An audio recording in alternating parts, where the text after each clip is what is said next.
In the very heart of Africa, among red hills and open savanna, there are walls.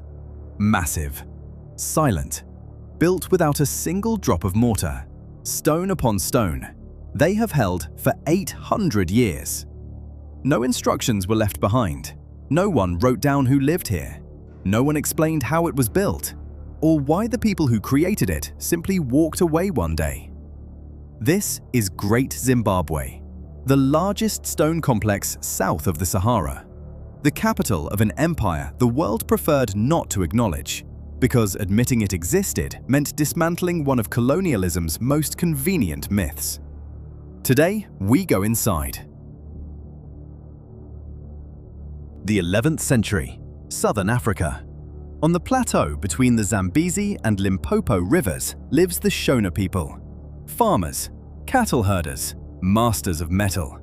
They have been smelting gold long before any European sets foot on this land.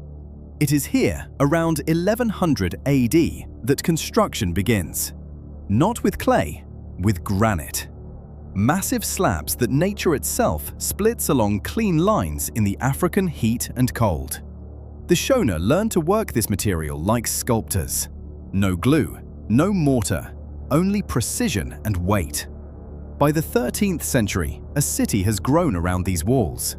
At its peak, 10 to 18,000 inhabitants. For medieval Africa, this is a metropolis. This is a capital. They call it Zimbabwe. In the Shona language, it simply means stone houses of the chief. Here lives the Mambo, the ruler.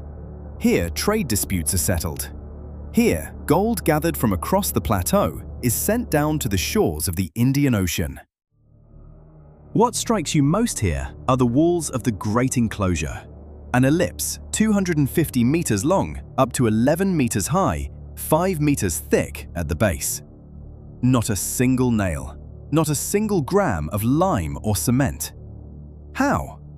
Granite in this region naturally splits into flat slabs under cycles of heat and cold. Builders selected pieces of the right thickness and laid them in a staggered pattern, so the walls hold themselves through weight and perfect geometry alone.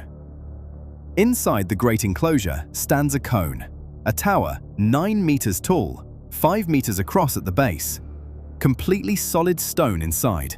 No entrance, no window. Its purpose remains unknown. A symbol of power? A grain store? A celestial marker? Scholars still argue today. But the walls themselves are more than defense. They divide space. The outer world from the inner, common people from the elite, the living from the ancestors. Here, architecture is a language of power. Among the ruins of Great Zimbabwe, archaeologists found something unexpected. Persian coins, Arabic glass beads, Chinese porcelain, Indian cotton cloth. All of it dated to the 12th through 15th centuries. Zimbabwe was not an isolated kingdom. It was part of the largest trade network of the medieval world, the Indian Ocean system. Gold from the Shona Plateau moved to the coast, to the Swahili city-states of Kilwa, Mafia, Mombasa. From there to Arab and Persian markets, and beyond, to China, to India, to Europe. In the 14th century, the Arab traveler Ibn Battuta visited Kilwa and described it as one of the most beautiful cities in the world.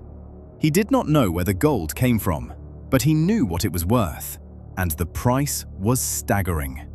Trade gave Zimbabwe power.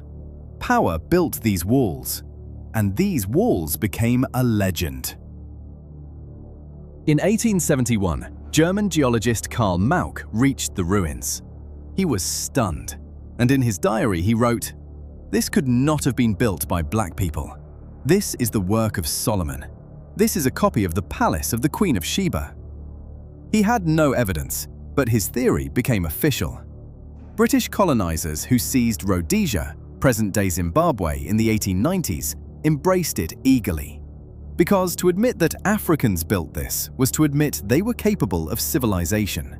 And that would have destroyed the entire ideological foundation of colonialism.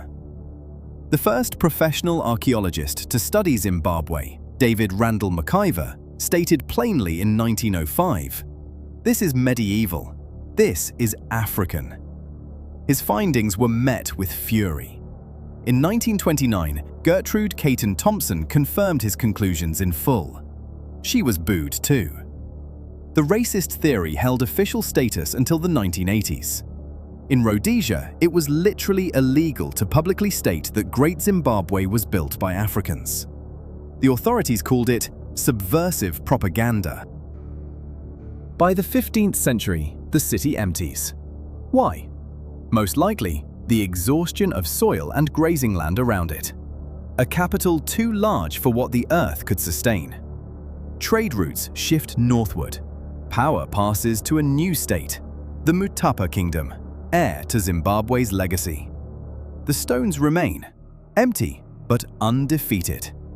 In 1980, a newly independent nation chose its name, Zimbabwe, in honor of these walls, in honor of these people.